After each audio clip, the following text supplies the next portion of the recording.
더불어민주당에서 또 노인들을 비하하는 망언이 튀어나왔다. 또라는 표현은 비록 당명은 바뀌었지만은 그 생리는 똑같은 푸대자루 속에서 나왔으니까 말이다. 지난 2004년 적어도 열린한국당 의장이라는 인간이 총선을 앞두고 60대나 70대는 투표를 안 해도 괜찮다며 어르신들의 투표권을 박탈하자는 묘한 뉘앙스를 풍겼다. 여기에 같은 푸대 속에 웅크리고 있던 장관이라는 촐딱선이 유시민은 나이가 들면 뇌가 멍청해지니까 아예 나서지 말라고 일갈하기도 했다. 아마도 그 당시 그들이 나이가 50대였으니 10년 앞도 바라보지 못하고 자신들은 생전 그 나이에서 인생이 멈출 것으로 착각한 듯하다. 그런데 20년이 지나며 제 나이가 그 이상 먹지 않을 것으로 또 착각을 한 듯 이번에는 혁신위원장이라는 감투를 쓰고 있는 김은경이라는 더민주 여성 의원이 나이 든 분들이 얼마나 더 살겠다고 앞날이 창창한 젊은이들과 똑같은 투표권을 주냐며 노인과 젊은이들의 투표권을 비례해서 주자는 나름대로의 기발한 발상을 쏟아낸 것이다.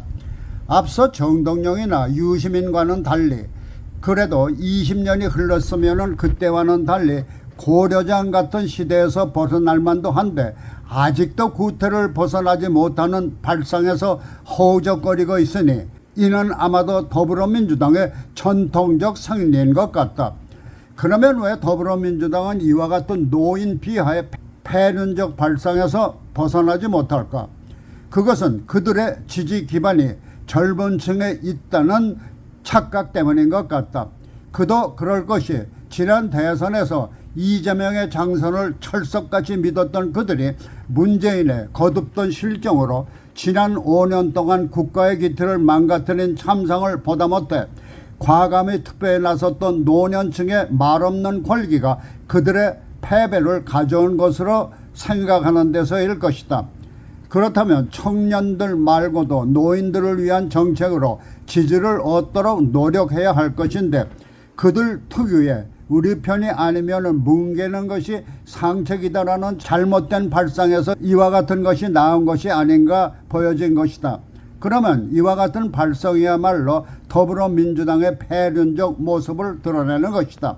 자칫하다가는 김은경의 남은 수명에 비례하는 투표권 부여를 넘어 아예 그들이 반대편으로 생각하는 노인들의 투표권을 아예 박탈하자는 노인 비하적 패륜 법안을 다수당일 때 발의해 어거지 통과시키지 않을까 하는 염려마저 드는 것이다.